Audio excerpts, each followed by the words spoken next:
Yeah, y'all know what time it is. What's up, what's up?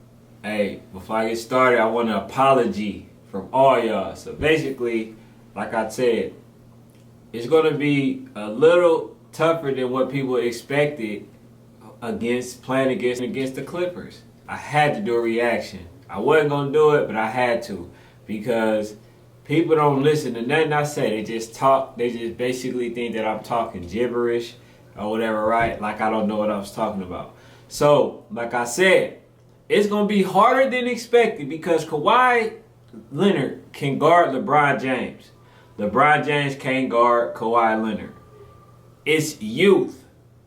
It's youth. Okay? I'm not saying a prime LeBron James couldn't give Kawhi Leonard a run for his money or nothing like that. I'm not saying that. I'm just saying the way Kawhi Leonard plays the game, LeBron James cannot guard him. And then I told y'all, when Paul George came back, I didn't even know he was going to be out.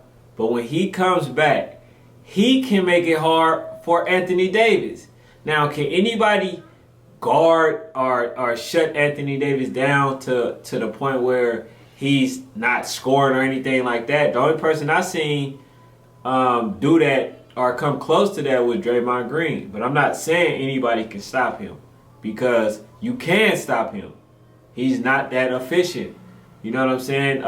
When it comes to players that stay on his hip and keep him at the free throw line, you know, shooting his mid-range and stuff like that. He has trouble, you know. I think Paul George brings that. So that's why him not even playing in the game, it turned out to be psychological because if you win without Paul George, and the stigma is that they don't even have their full roster, guess what? They feel like, okay, well, once he come back, that's an added 20, 25 points to the scoreboard. So they feel like, you know, like they got everything for the Lakers, which I think, you know, might be the case because they have every player that you need in order to be successful, like far as the role players.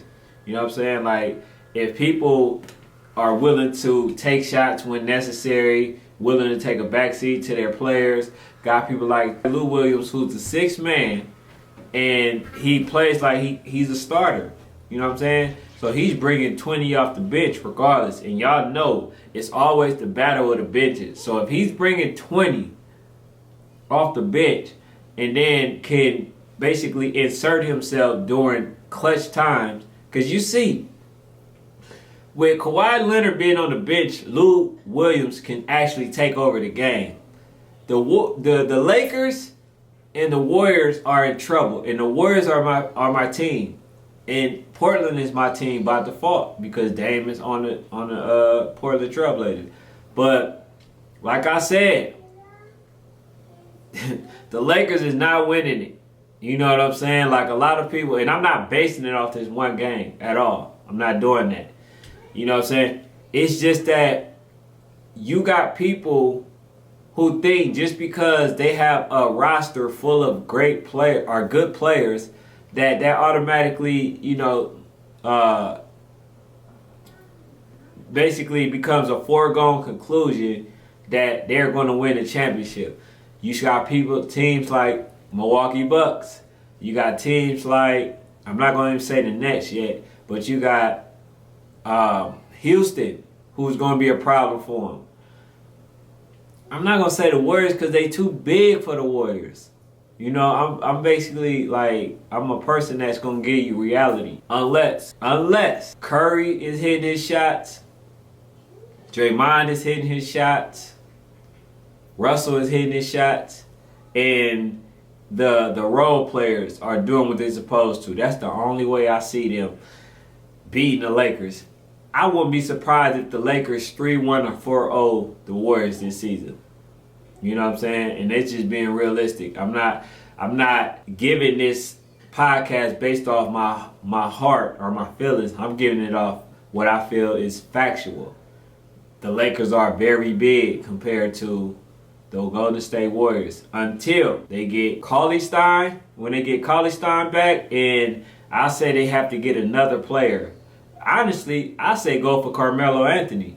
You know what I'm saying? Before the Lakers get him. But I think that Kawhi Leonard is just like too much. He's showing that he's a winner. He's a winner at all costs. He come with all heart. He plays his heart out. A lot of people like playing with him. He's a team favorite player. He has little to say. Let his game do the talking.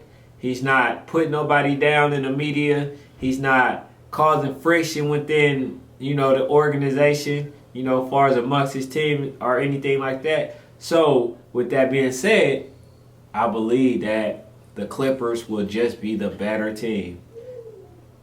Because the officials didn't bail them out at all. It was actually a good game. You know what I'm saying? It was actually a good game.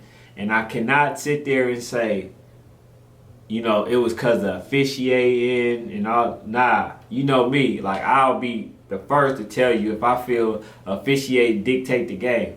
That's not the case.